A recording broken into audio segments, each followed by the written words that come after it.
విద్యార్థుల తల్లిదండ్రులకు ఉపాధ్యాయ విద్యా వ్యవస్థ అభివృద్ధి కోసం తెలుగుదేశం ప్రభుత్వం ముందుంటుంది.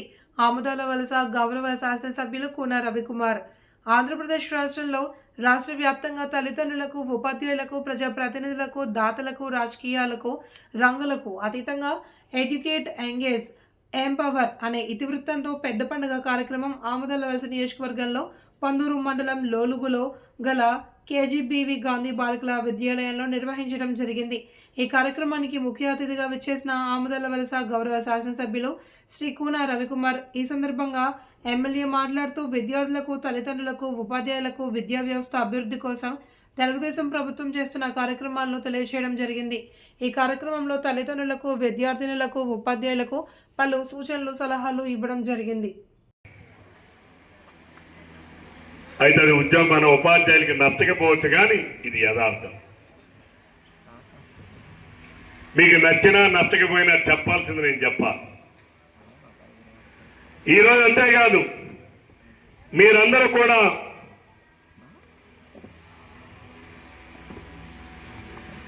ఈరోజు మనం ఇక్కడే ఒక్కసారి చదివాను, మన కోఆర్డినేటర్ గారు ఇస్తే స్కూల్స్ మూసేశాం, పాఠశాల గదులు ఉన్నాయి, ఉపాధ్యాయులు ఉన్నారు, కానీ పిల్లలు లేరు.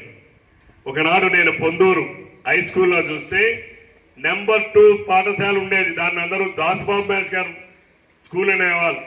600 మంది పిల్లలు ఉండేవాళ్ళు. 600. ఒక ఎలిమెంటరీ స్కూల్లో 600 మంది ఉండేవాళ్ళు. మన పొందూరు హై స్కూల్లో 1600 మంది పిల్లలు ఉండేవాళ్ళు. 1600 మంది. ఆ రోజు నేను ఆ సంఖ్యను చూసి ఆడపిల్లల కోసం ప్రత్యేకించి ఒక హై స్కూల్ కావాలని ఆ రోజు నేను ప్రతిపాదనలు పంపించాను. 670 మంది ఆడపిల్లలు ఉండేవాళ్ళు హై స్కూల్.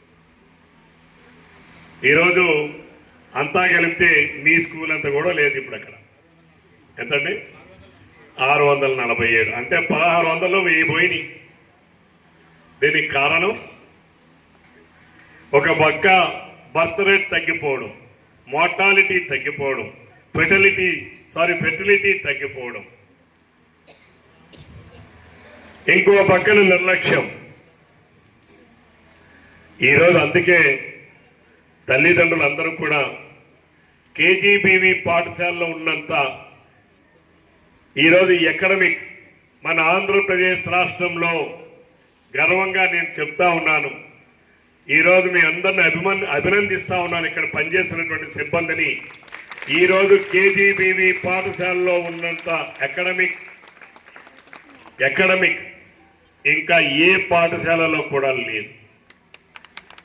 ఈరోజు అందుకనే ఒకనాడు చంద్రబాబు నాయుడు గారు ఆనాడు ఇంగ్లీష్ మీడియం పెట్టాం. ఆ రోజు చంద్రబాబు నాయుడు గారే పెట్టారు ఇంగ్లీష్ మీడియం కేజీబీవి పాఠశాలలో. తర్వాత వచ్చిన ప్రభుత్వ అధినేత ఇంగ్లీష్ నేనే కనిపెట్టానని ఆయన చెప్పాడు. అది పక్కన పెట్టండి, జగన్మోహన్ రెడ్డి గారు. కానీ ఇంగ్లీష్ మీడియం ఎవరు పెట్టారండి? ఇంటర్మీడియట్ ఎవరు పెట్టారండి? మళ్ళీ వీటిల్ని కేజీ టు పీజీ వరకు ఆడపిల్లలకి ఉచిత విద్య ఉండాలి, రెసిడెన్షియల్ మోడ్లో ఎడ్యుకేషన్ ఉండాలని ఇంటర్మీడియట్ వరకు పెట్టాం. అసలు ఆ రోజు ఉన్నటువంటి చేసే ఆలోచన అదే పరంపరగాని కొనసాగుంటే నియోజకవర్గానికి ఒక డిగ్రీ కాలేజ్, ఒక కేజీబీవీ ఒక డిగ్రీ కాలేజ్గా మార్చుండేవాళ్ళం.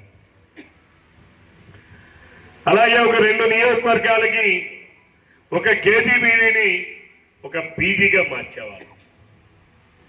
అంటే ఇక్కడ పాఠశాలలో ఇక్కడ 5, 6వ తరగతిలో ప్రారంభిస్తే చదువుని మళ్ళీ ఆ ఆడపిల్లలు పీజీ పూర్తి చేసుకొని బయటికి వెళ్ళేంత వరకు ఆ కళాశాలలోనే, అక్కడనే ఈ కేజీబీవీస్లోనే మనం చదువు ఉండాలి.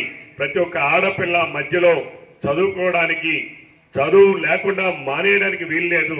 ప్రతి ఒక్క ఆడబిడ్డ చదవాలనే లక్ష్యంతో ఆ రోజు ప్రారంభించాం.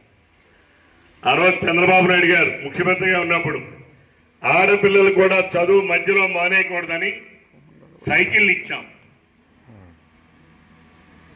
ఆ రోజు ఇచ్చాం, లాస్ట్ టైం కూడా ఇచ్చాం.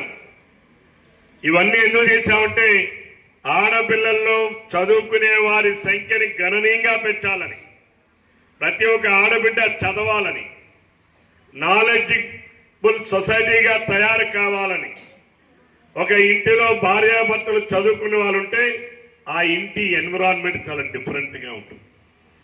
ఆ ఇంటిలో ఒకరు చదువుకుని ఒకరు చదువుకోని వాళ్ళు ఉన్నా ఆ ఎన్విరాన్మెంట్ డిఫరెంట్గా ఉంటుంది. ఇద్దరు చదువులేని వాళ్ళైతే ఆ కుటుంబం తాలూకా వాతావరణం ఇంకో రకంగా ఉంటుంది. ఇది మన అనుభవాలు. ఈరోజు ఈ కలయిక అనేటటువంటిది మీ కేజీబీలో చదువుకున్నటువంటి విద్యార్థులు చాలామంది ఈరోజు ఉన్నత స్థానాల్లోకి వెళ్తున్నారు. తల్లిదండ్రులందరికీ నేను విజ్ఞప్తి చేస్తున్నాను, ఈరోజు చదువు కోసం ప్రభుత్వాలే కొన్ని వేల కోట్ల రూపాయలు ఖర్చు పెడుతున్నాయి. పాఠశాల విద్య నుంచి పీజీ వరకు ఫీజు రియంబర్స్మెంట్ కూడా ప్రభుత్వాలే చెల్లిస్తున్నాయి. పిల్లల్ని చదివించే బాధ్యత ఒక్కటే తల్లిదండ్రులు తీసుకోవాలి. మా బిడ్డలు మేము చదివించాలనే ఆలోచనతో ముందుకెళ్ళాలి.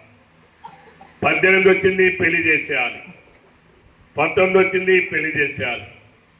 ఇంకా వాళ్ళ జీవితం అవతల 70-80 సంవత్సరాలు. పెళ్లి చేసినంత మాత్రాన జీవితం అయిపోయింది కాదు. మళ్ళీ ఆ కుటుంబం నడవాలి, నడిపించుకోవాలి, ఆ సామర్థ్యం సమర్థత రావాలి. రావాలంటే ప్రతి ఒక్కరూ కూడా చదువుకోవాలి.